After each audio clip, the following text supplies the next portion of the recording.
अधिकारी से मिलने के लिए उनके चैम्बर में गए हुए थे, कुछ चीज़ों को लेकर बहस हुई, उस पर क्या रहा?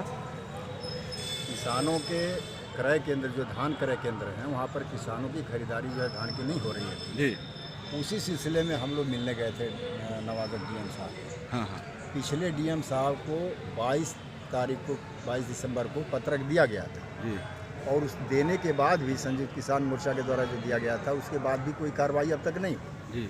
तो उसी दृष्टि से हम लोग दोबारा यहाँ मिलने आए थे, तो पता लगा कि नए डीएम आ गए हैं, तो वही मिलने गए थे हम लोग, वहीं बातचीत हुई उनसे और पत्रक दिया गया जी। उसमें ख़ास तौर पर किसानों के जो धान है, जो सरकारी एमएसपी जो रेट है वो आपके 1940 रुपया है, 1960 रुपया है, और हमारे धान को बिचवलिए जो है 1400-1500 में ले जा करके और क्रय केंद्र पर उनका संबंध बना हुआ है, वहाँ पूरा एमएसपी को बेच करके वो प्रति क्विंटल जो है किसानों को 400-500 रुपये का घाटा।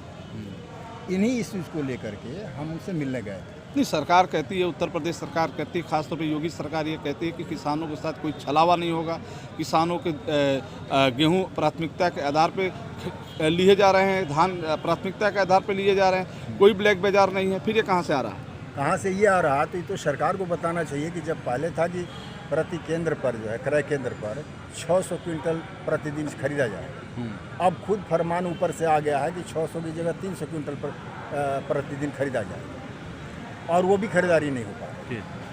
और दूसरी बात ये है कि वो कभी टोकन सिस्टम खड़ा उन्होंने किया था सरकार के द्वारा, फिर बाद में पता लगा कि नहीं टोकन सिस्टम ठीक नहीं, इसको ख़त्म करो। उसी में बहुत सारे किसान जो पहले से टोकन ले चुके थे, उनको लग रहा था कि 10 दिन 5 दिन में हमारा नंबर आ जाएगा, और उनके सब नंबर ख़त्म हो गए, अब नए सिरे से नंबर ही।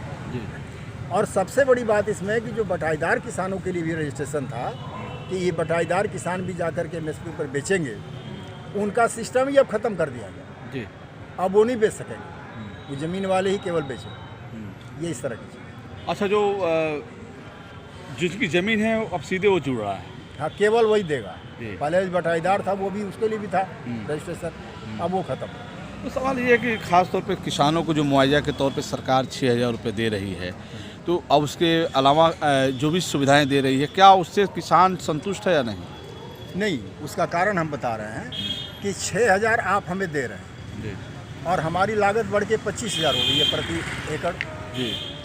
प्रति एकड़ जो है हेक्टेयर जो है हमारी 25000 लागत हो गई, और आप हमें दे रहे हैं 6000 रुपया सालाना। हाँ।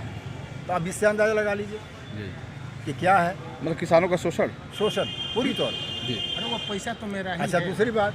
दूसरी बात हम भी कह रहे हैं, यह चीज़ करना सबसे बड़ी बात है कि किसानों को लूटने वाला तो देसी विदेशी कंपनियां, सरकार उनको तो लगातार बढ़ावा देगी, उनको पैसे देती जाएगी। जैसे अभी बात आ रही है कि 300 यूनिट बिजली फ्री, कई लोग वो कर रहे हैं, कोई कुछ कह रहा। अभी बाबा ने घोषणा की, मुख्यमंत्री ने घोषणा की किसानों का बिजली बिल जो है 50% जो है उसको कम लिया जाए।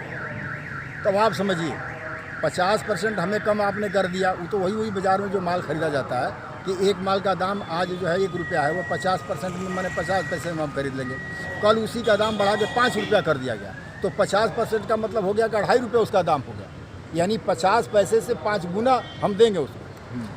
सीधे ये होना चाहिए कि भाई आप मुफ्त क्यों दे रहे हैं, जो कंपनियां उस पर क्यों नहीं दबाव सरकार दे रही है कि बिजली का दाम सस्ता करो, खाद बीज का दाम सस्ता करो, ये सारी चीज़ें होनी चाहिए। ये ना करके केवल एक ऊपर छलावा, क्योंकि नई आर्थिक नीति के बाद कोई भी सरकार, कोई भी पार्टी इन बहुराष्ट्रीय कंपनियों से, चाहे देश की बड़ी कंपनियां, उनके खिलाफ खड़ा होने की कोई औकात अब रह नहीं गई शासन सत्ता।